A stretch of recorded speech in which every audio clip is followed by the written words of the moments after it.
Help me get to 1,000 subscribers. Drop a like on the video and share your thoughts in the comments. I read every single one of them. Thank you, Dom Alden, 39, an IT project manager who always believed relationships quietly fade long before they ever explode.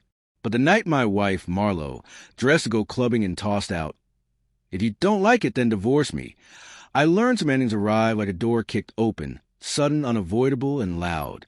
We've been married 8 years. She's 33, charismatic in public, sharp edge at home, and lately unsettled. I started seeing the shift half a year ago.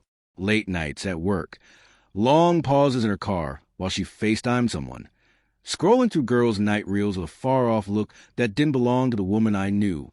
It wasn't a dramatic breakup, just small fractures building quietly. Skipped dinners, distracted replies, affection that felt like an afterthought. That Thursday began normally enough. I came home, keys in the ceramic dish, citrus candle burning. Her usual ritual. But the house felt deserted. I found her in the bedroom, curling her hair, wearing a tight black satin dress I'd never seen before. Heading out? I asked lightly. She didn't look up. "Yeah, Sienna and Amara want to try this new spot downtown. You never mentioned it," I said. "Didn't think it mattered," she replied, shrugging. It stung, harder than I expected. "You're going to a club. It would have been nice to know." She met my eyes in the mirror, cold and impatient. "Alden, I'm not asking for permission." "I didn't say you were," I answered calmly. "Transparency isn't permission." She laughed, sharp, mocking. "If you're insecure, just own it. I'm going. End of story." "That's not what—" She cut me off with a smirk. "If you hate it so much, divorce me." She said it like a joke she assumed I'd never take seriously. But inside me, something shifted, a quiet, steady clarity. She grabbed her clutch, air, kissed the space beside my cheek, and left. The door closed softly, yet somehow it felt like a slam. Her words echoed through the silence. "Divorce me?" People only use that word casually when they think you'll never act on it. I sat on the couch and checked her location, something she insisted on years ago for safety. She was headed to the Violet Lantern, a neon in the rules kind of place. I wasn't following her. Instead, I messaged her brother, "Rowan, call me when you're free. Something's up with Marlo." He called within minutes. I told him everything. He paused and said, "She doesn't mean it." "Maybe," I replied. "Or maybe she means it more than she knows." "What are you planning?" "Nothing dramatic," I said. "Just something honest." And that's when the idea came. Not revenge, not ego, just a realization. I couldn't keep being the one fighting for a marriage she treated like a safety net. I typed one sentence and sent it. "I'll respect your choice completely. Read." Instantly, I put the phone face down and poured myself some water. The silence finally felt straightforward. Then the phone practically exploded with notifications. Calls, texts, a voicemail, her last message. What does that mean? Answer me.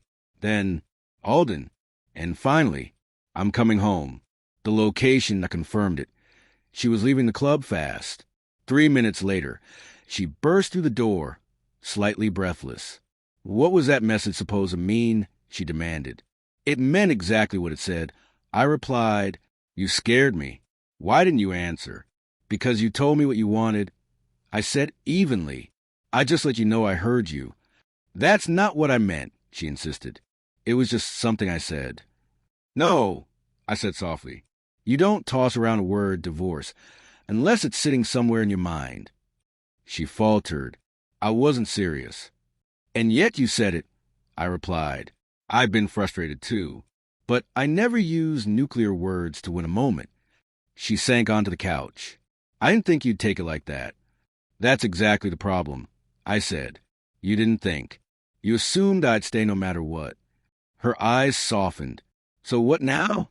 Are you ending things?" "No," I said, "but I'm done pretending respect isn't an issue." She looked at me like she finally saw the distance she'd helped create. "I shouldn't have said it," she whispered. "I only acted confident because I felt off." I wasn't cheating, but I've been restless, trying to escape myself. And I pushed you away without meaning to. You don't need to run from me, I said quietly. She moved closer, forehead brushing my shoulder. Just don't let me bulldoze everything. Call me out. I will, I murmured, but you have to stop daring me to leave. She nodded, relieved and shaken. I'm sorry. For all of it. I didn't rush to comfort her. Sometimes space is the only way respect stays real. When I saw your message, she said, voice trembling, I thought you meant it. I felt my stomach drop. I thought I'd finally pushed you too far. I took her hand gently. Let's just be honest from now on.